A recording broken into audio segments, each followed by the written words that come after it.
Hello and welcome to another episode of Wednesdays with WE. On this episode, which is episode number 57, I've got a guest who's seen it all. First as a player, then as an administrator, then as a broadcaster, then, of course, as a teacher. You name it, she's done it. And as of now, she's busy calling the games all over the world, be it the men's category or the women's category. And she's absolutely brilliant behind the mic as well. It's none other than Melanie Jones. Of course, Melanie Jones is no stranger to this part of the world, and it's my pleasure to present to you Melanie Jones. Hi, Mel. It's good to have you on the show. WV, thanks for the invite. And you've been involved with cricket in many capacities over the years. How do you think women's cricket has evolved over the years? Oh, look, I think if you asked me probably 10 years ago, I'd be standing on the MCG in front of 86,000 for a T20 Women's World Cup, that these days we've got a Women's Premier League, that players are full-time professionals. I probably would have laughed at you in a sense. So I think the space and time has been fantastic in a lot of ways of just elevating the game, elevating players, the administration of things. I think as great as that is, and we're here, we've got jobs doing it, traveling the world, talking about cricket, which is absolutely brilliant. You still have concerns though about just the bigger picture of the game and people getting left behind in terms of nations and players and things like that. So I think we're in a pretty critical time at the moment. As great as the shop front window looks, I think there's still quite a bit of work to be done. You're talking about the concerns. Test cricket is gradually making a comeback of sorts. Do you think it can be sustained in the long run? Yeah, look, it's a tricky one. I think the only way, I think it can be sustained, but it needs it to be a priority for people at the leadership table, at the decision-making table, and they are sort of quite a broad spectrum of people, aren't they? And I think you have your cricket tragics and lovers at that decision-making table who've either played the game for a long time and know and see and respect what Test match cricket can do for the game, for men's and women's. And then you've probably got some new people at the table that are sort of marketing and strategists and number crunchers at the table as well, going, well, I don't think it's probably not going to help us in this area here, kind of thing. So those two sort of competing forces, I think, will be probably the biggest challenge, as to say whether it can or will. And I suppose that's the two different parts, isn't it? I think there's the two test matches we've seen recently in India, the Ashes test match at Trent Bridge. There was viewership, there's tuning in to watch. There was people at grounds. There was some fantastic cricket being played. So there's a lot of positives around it. And I think that the players' voice from both sides, men's and women's, will probably play a pretty critical role in where it goes to from here.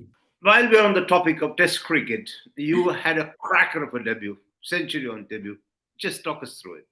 We're going back now, aren't we? I'm going to have to delve into the depths of my memory there a little bit. Look, I think, I'd already played a series against Pakistan at home, and then we went to the 97 World Cup in India, which was just one of the most magical career moments. Touring India, winning a World Cup at Eden Gardens in front of a jam-packed house. And then not long after that, 6 months later, managed to get picked for Australia on an Ashes tour of England. And as an Aussie, like any cricketer, you grow up in your nation and you see cricket on TV. Hello. As an England-born Aussie. Well, yeah, okay. But we're just quickly passing through, that's all. And you're on an Ashes tour, and you're getting a bag of green cap. You're getting a vest with the Australian coat of arms on it. You're in the traditional whites, and you're playing.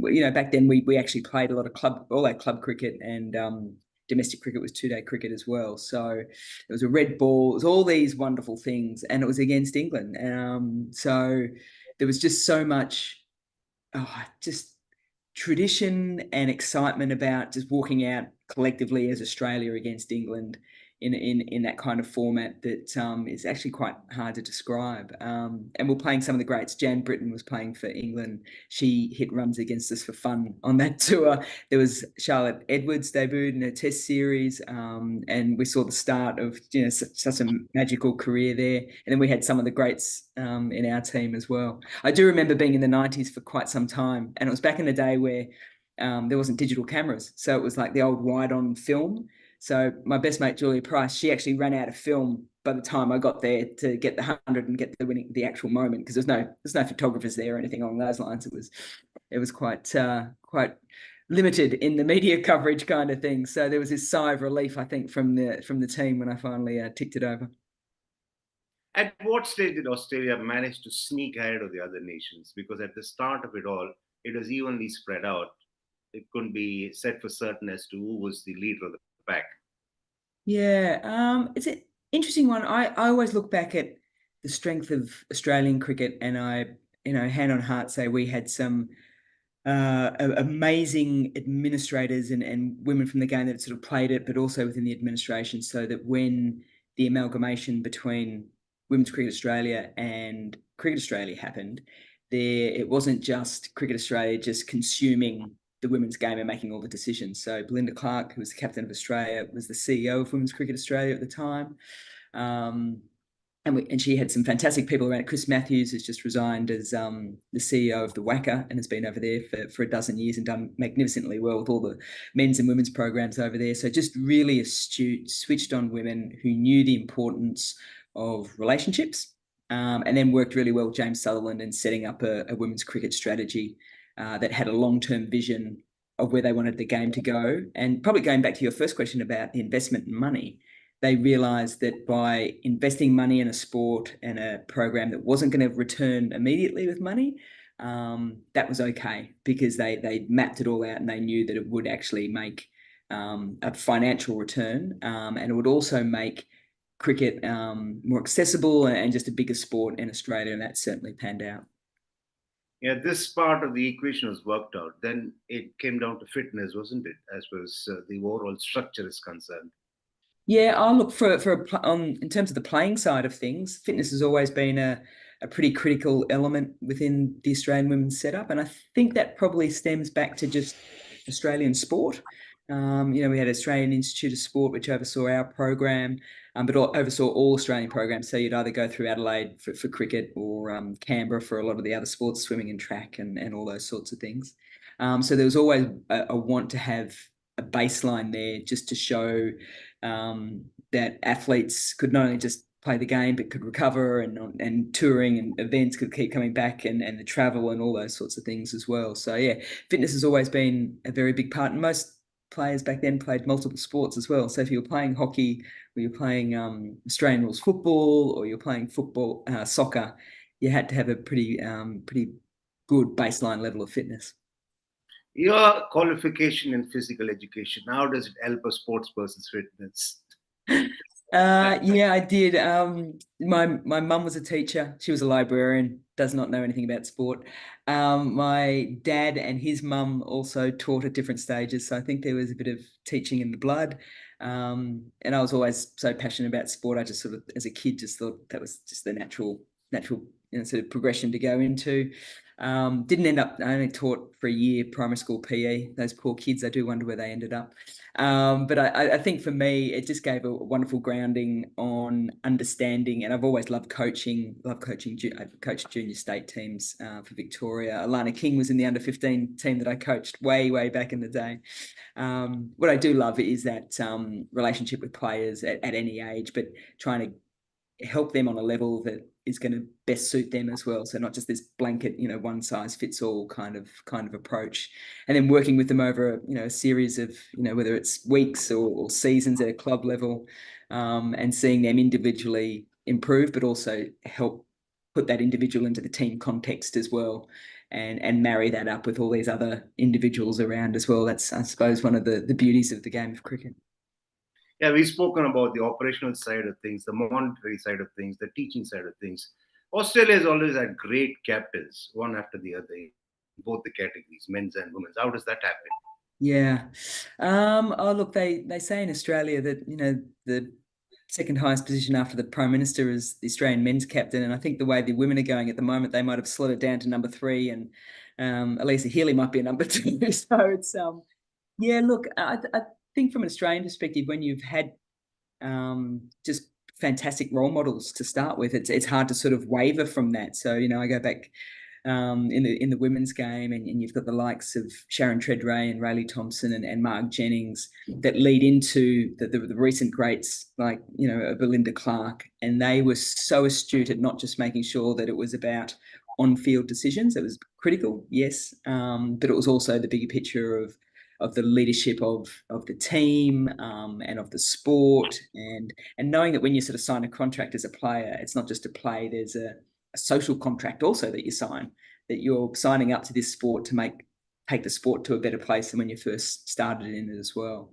So I think that the tactical stuff is just we watched a lot of cricket growing up, like like a lot of people, and then you question the cricket. So club cricket, you play a game, you don't just then leave. You sit down and you chat with your teammates and the opposition about certain parts of the game, and so that then you're constantly always learning and sharing that knowledge as well. And I think Australian captains have been fantastic in that.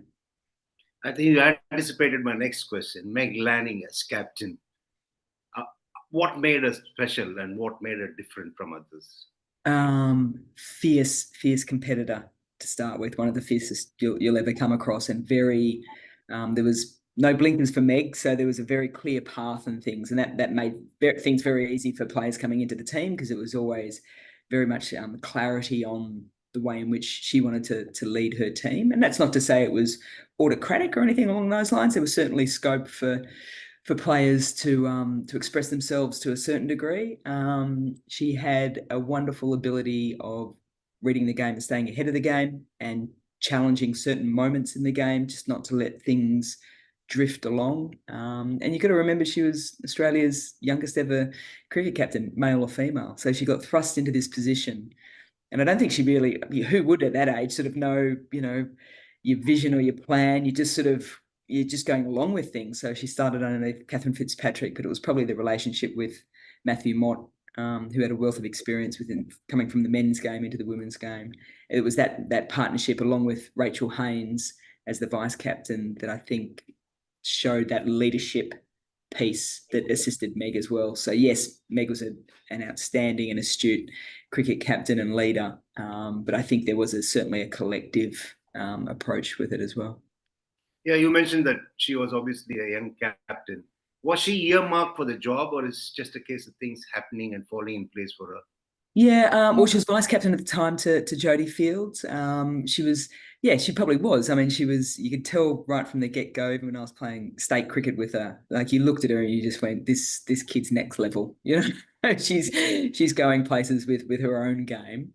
And then at that stage, we sort of finished with Karen Rolton as the Australian captain, into Alex Blackwell, who had it for a period of time, and sort of, I think there was cast my mind back now, I think there was a bit of a sort of transition phase with sort of senior players moving out. And so I think there was a want to try and find someone that was going to have longevity in the game and could sort of transition that period as well.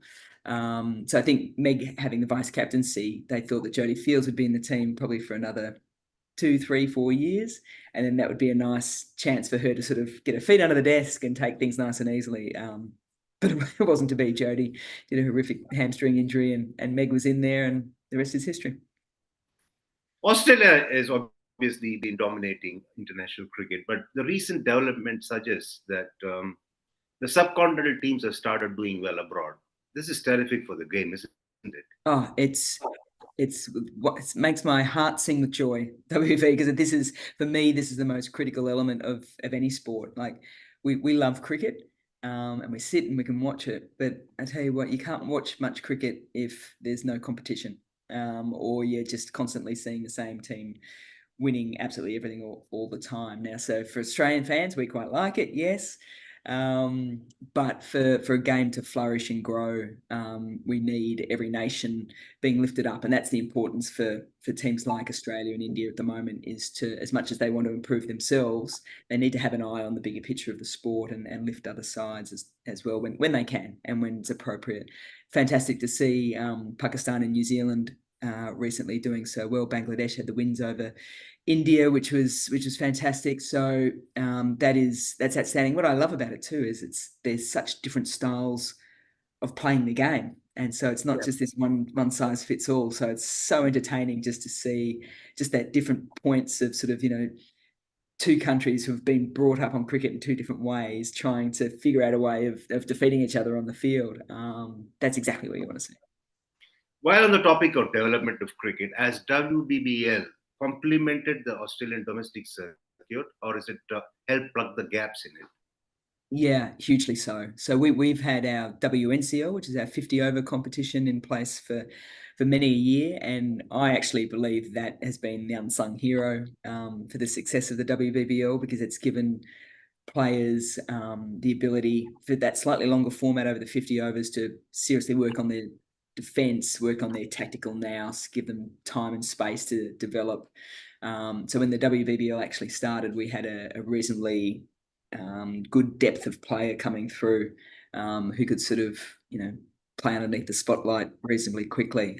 So the WNCL is still sort of our breeding hub of our cricketers, and then they can come through and sort of flourish a little bit more in the WBBL. The WBBL sort of was more about, in a way, that professionalism of the game, crowds, media, television broadcast, marketing of the game, all those bits that you didn't have in the WNCL, all of a sudden was right there in your face and in the WBBL. And there's some challenges and some ups and downs trying to just sort of get used to that, because it was a bit of a shock to the system, I think, for most of the players and for people in the media as well. But I think they've sort of transversed that quite well. And it's, for mine, when I look at the competitions around the world, it's still the best competition at the moment. And it's one of the reasons why Australia is still doing so well. You are a member of the Cricket Australia board at perhaps the most challenging of times. How did that gig go for you? Yeah, that was there's probably a book in that, WV. It was I'm surprised. Earl Eddings, who was the chair at the time, rang me about coming onto the board, and it floored me. I just thought, well, what's he talking about? This is going to be a joke. And then when I realised it wasn't, I went through the process of being nominated by my state, which is Cricket Victoria. And just number one, it was an absolute honour to be able to, be sitting at a boardroom with some really big decisions and to be made, and conversations to be had over a variety of things. I got on December 2019. We had massive bushfires in Australia that summer. So we then had the bushfire relief game. And then we went into the T20 World Cup, Women's World Cup, the home World Cup, where we had the audacious, bold saying of fill the G for the final, which we didn't quite get the world record, but it was amazing to have 86,000, almost 87,000 people there. And then COVID hit, and then all of a sudden here's me as a new board director trying to get a lay of the land. And then we had 8 meetings a year. I think we had 35 meetings over about a 6-month period, just trying to manage the state of the game and how it affects the states, and all our partners, with no cricket on, lack of money coming in, all those sorts of things. It was probably easily the biggest learning curve I've sort of been on in my professional career. Tiring, stressful, but still exciting at times, and challenging, and something I was really pleased that I did. The FTP is coming to being in women's cricket now. Do you see it getting busier and busier in the future? Yeah, I do, and again, I think this is one of the challenges that is that the boards and the ICC need to really focus in on as the points of difference. Yes, cricket's cricket, and we all play the game, and everyone says everything should be the same decisions for the men's and the women's game. I do think we have to have a slightly different lens on the women's game, because of just the way in which nations are just at different points within their development. We've got to try and protect the key domestic tournaments as well. So the Women's Premier League here in India, the WBBL, the 100, so that we don't negate players' opportunities of earning capacity. Now, you say that in the men's, and it's a completely different conversation, isn't it? So I think we need to be, quite brave and supportive in this space to ensure. And New Zealand players and South African players are paid a lot less than the Australian players at the moment. Usman Khawaja mentioned this about Test match cricket. So how do we sort of balance things out a little bit so that we're attracting the best athletes within each country, but once they get there as well, we're supporting them to be the very best players they can and play in all these tournaments as well. So yes, to the FTP, I think it's great. It gives nations a chance to sort of look ahead and plan ahead and get some really strong strategies in place for the development of their sport. But yeah, we've just got to think a little bit broader than that as well. Where there's a challenge, there's an opportunity. Where there's an opportunity, there can be a challenge. Do Yeah. you see these leagues that are sprouting up now across the globe posing a threat to international cricket? For the women's game, no, because we're still quite, I guess, small in our development and it's still quite controlled. And this is again where I come back and say we shouldn't just do knee-jerk reactions to what the men's have done. I'm seeing so many issues with the amount of leagues within the men's space. I don't think that's healthy. I think I use the term we're slowly eating ourselves as a sport. If there's so much cricket on, the relevance of games becomes, some people are like, oh, there's another game of cricket on. No. So where are our pointy parts of our domestic competitions and World Cups? Where do we get eyeballs focused in? We don't want people going, oh, it's another World Cup on, or there's another bilateral series. So for the women's game, vitally important that we have really strong competitions that are based around sort of strong integrity and a piece where it's not just the big players going around all the time. So competitions like Fair Break and hopefully a Pakistan Women's Super League pops up as well, so that we can start to get more and more players at that next level down into these competitions and playing some really competitive, strong cricket as well. You call a lot of cricket in the men's category as well. What do you make out of the baseball concept? You're asking an Aussie. That's the point. I don't think. Oh, look, I had an absolute ball in England watching both Ashes, the men's and the women's. But in terms of the men's side of things, I could see crowds coming in and people getting attracted to and tuning into Test match cricket that had never watched it before. So that straight away, I'm like, how great's that? That is fantastic for the non-Test match cricket people to go, oh, how good was that session of play? Like that's exactly what you want with cricket, isn't it? You want to attract new people and try and educate them on the wonderful sport of Test match cricket. I felt for bowlers. I just think if you're gonna hit and hit and hit, there's no rest or relief for those quicks because you're churning through runs and wickets reasonably quickly. And I thought, look, it's a massively brave call by the leadership of England to try and reinvent themselves, not just to be a team that wins some and loses some. They had a horror run leading into baseball, and they turned things around exponentially. So from an English cricket kind of thing, I think it's great. My question is, it's still a certain type of player that they're picking. So you look at someone like Folkes as a wicketkeeper who'd been in the England side and now is out of it because his batting doesn't suit as well, but his keeping is absolutely out of this world kind of thing. So there's pros and cons as you mentioned before to absolutely everything, but it got eyes on the sport there for a bit. I don't think it's so overly new. I think you look back to the Australian team, when Gilchrist and Haydos and all those guys were playing, they were still playing at a very, very good clip, runs per over.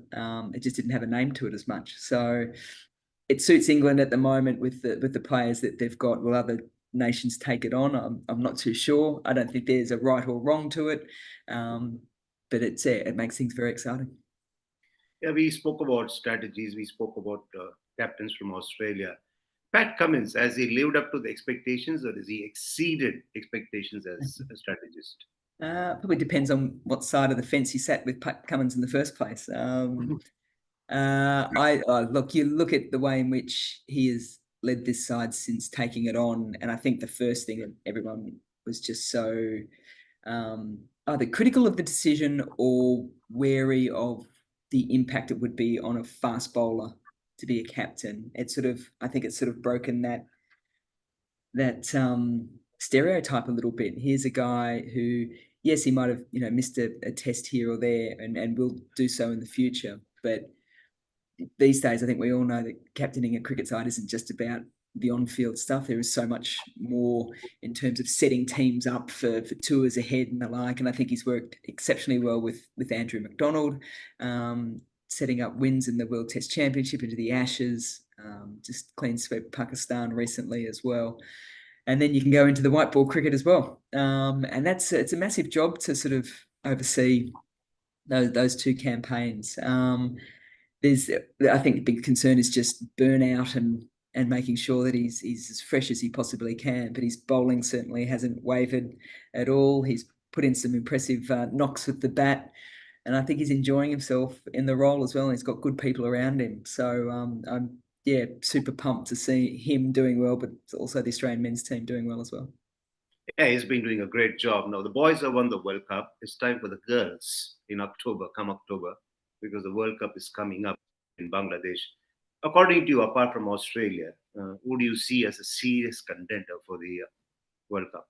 Yeah, look, England is always there and thereabouts, and they've got, I think, like we've seen with the WBBL and the WPL, the 100 has given a platform for a lot of the young kids to come through and sort of shine and then get opportunities within the England side. So the depth of options now is increasing. So, you have someone like an Alice Capsey at 16 years old going out onto the packed Lords for the for the 100 and hitting a, half century in next to no time kind of thing. It's almost like Shranka Patil coming in and playing for RCB and bowling, then coming out and knocking a few runs around. So you've got these young guns coming through and they've got no fear, really, do they? So I think, so for England, they've got a wonderful balance of senior players who've been there, done that. They're led well by Heather Knight, one of the best all-rounders in Nat Brunt as well. They've got pace bowlers coming through, wonderful spin bowlers, Dean and Eccleston and the like. So they're exceptionally well-balanced team. India in what you'd think would be sort of similar-ish kind of conditions, coming off a semi-final position in the last T20 World Cup. They're still, as we've seen in this series, trying to probably figure out what their best 11 is, and this is why you play these series 12 months out of, or 8 months out of World Cups, is to try and hone in and tweak a few things, but get things right as well. And then, I mean, South Africa plays in a World Cup final, and they've had retirements from Dane van Niekerk and Lee and Mignon du Preez and Shabnim Ismail, and post that, sorry, but they still make that final. So they've got a competitive spirit that you certainly can't put out of our favour as well. And then there's probably a couple of dark horses. I just mentioned Pakistan. They were brilliant. New Zealand recently, and New Zealand, if a couple of their senior players and youngsters get going as well, they're in the mix too. So I think it's probably going to be one of the tightest T20 World Cups for the women's game we've seen in a while, which is fantastic. How different is it playing a World Cup in the subcontinent vis-a-vis the SENA countries? Yeah. Look, tournament style players, and I think this is why the Australian men's and women's team have won so many World Cups, is they've almost got that right formula for winning tournament style. And that to do that, you need great game plans against each opposition. You've got to be brave enough, even though you might say this is our best 11. You're going to say in T20s, well, that matchup's actually not great. So you can be brave enough to shift those teams. And this is where you come back to, you mentioned fitness before, but there's an element of that play, train, travel in the subcontinent it's draining. And it is for Australia too, when you've got to go to Sydney, Perth, Brisbane, and flights and time differences and all those sorts of things. So so it's those kinds of elements that teams have to, that's not just something that, you get on the plane and go, right, we've got to manage this. That's 12, 18 months, 2 years out of planning kind of thing. So if teams can plan well for that, get their fixtures, understand where the challenges are going to be in every city with travel and getting to trainings and all those sorts of things, it's all about preparation to win tournaments. You just can't just sort of rock up and hope your best players are going to win your games. It's all making sure that you've ticked off as many boxes as you possibly can prior to. Given all the experience that you gained in the various roles that you played, would you advocate standardization of pitches at all? Standardization, as in, The quality of pitches being uniform more or less across the um, world. yeah, you want to make sure that, well, one, pitches are safe for players, 100%. Um, but I don't want to just see flat track roads where people can just come in and bosh balls around, because the art of cricket, to me, this is why we play on turf, isn't it? Otherwise, we'd be playing on synthetic where we just get a nice even bounce all the time. The art of cricket is the competition between bat and ball. And some of the best games I've seen are from pitches that are actually, that do a bit, that take a bit of turn, that bring spinners into the game, that give a bit of extra pace or a little bit of nibble off the pitch, and it challenges that top order, and then it brings in spin later on. Now, that's what I would love to see. I'd much prefer to see a hard fought competition between bat and ball in a one day that's, 270 v 270, than teams coming out and hitting, 400. And it's just a matter of who hits the most fours or sixes. So, but that's a challenge, isn't it? Because pitches in Australia are different to in India and are different to England. And again, that's the beauty of our sport. So don't try and standardise them too much, but just make sure there's a nice even balance between bat and ball. The beauty of sport is that some always do a lot better than many others across the world. Ellis Perry, for instance, 300 appearances for Australia. Fabulous, isn't it? Um, she never ceases to amaze me. Like, you think you'd be used to, going, oh, Elise Perry, she's done this, and you're like, oh. But it's phenomenal for a lot of reasons, because I look at, so it's Matali Raj, Charlotte Edwards, and Susie Bates, who have passed 300 already. Charlotte Edwards and Matali Raj not really in that professional era of sports, so, which is impressive in itself for the fact that they were sort of semi-professional, but had that longevity of career. But the longevity meant that there was rest periods in between. For someone like Elise Perry, who was a dual athlete to begin with, but she started off as a fast bowler, and that's the impressive thing for me. Just the rigors of that amount of time, training and playing as a fast bowler, but also then being gradually now a top order bat. And if you looked at the kilometres that she would run on a cricket field, patrolling the boundary and diving around and doing all those things, that is just an absolutely phenomenal record. So, and her fitness was pretty much in tune up until she did a hammy in the 2020 World Cup. And then she had a stress fracture and sort of knee issues. Um, but even the way in which she came back from that, the dedication and to her rehab and knowing what's best for her and doing all the things outside of the program on top of, just to make sure that she can come back and be the best Elise Perry, and more so the best person for the Australian cricket team, is probably next to none. Your autobiography on the anvil? So my autobiography on On the anvil? Do we get to read your story? not a chance, unless there's a cure needed for insomnia, maybe. But I can't see No, myself putting pen to paper there's never anytime been soon. many all-rounders like you been in this sport. Come on, there's a lot of things. It's a funny one, isn't it? I think most athletes at some stage, or people who are in the media, probably get asked about it. I often think, why would people want to hear my story? But I know that I've probably had a reasonably unique one with growing up in Australia with different background, with a West Indian dad and an Aussie mum, and pretty much mum being a solo mum bringing me up as well, and all those things, and then transitioning from cricket into media when some of the first females, along with Isha Gurin, Andrew Chopra, and Lisa Sthalekar, and some fantastic women like that. So there is I suppose, a unique story there. Oh, look, I can't see it, but you never say no. Finally, a word of advice to the aspiring cricketers across the world. It is one of the most beautiful sports to play when you don't compare yourself. I think comparison is the thief of joy. So just go out there, be you as a cricketer, enjoy your unique ways in which you play the game. Play other sports as well, because other sports will certainly help your cricket and understanding of tactics and all those sorts of things as well. Enjoy watching it, enjoy playing it, enjoy talking about it. Because it's a sport for for your lifetime. It's not just a little moment from in your 20s or 30s. It's a sport you can sit down and still be watching when you're old and 80 like me and grey hairs and still get a buzz out of it. Thanks a lot, Mel. As always, it's been enchanting talking to you, and thanks for your time. WV, absolute pleasure. Thank you so much.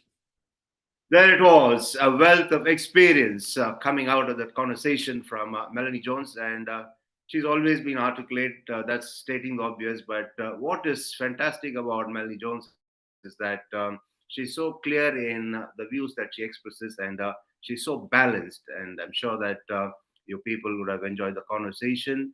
And for those who are joining us for the first time, kindly log on to the handle of Sportstar and catch up with all our episodes that we put out earlier. And for those who've been with us all through from the start, we'd like to thank you once again for your continued support. And please keep your comments coming, because that will give us a very good indication of what it is we need to do in the future as well. So until I catch up with you next time, be good and stay safe.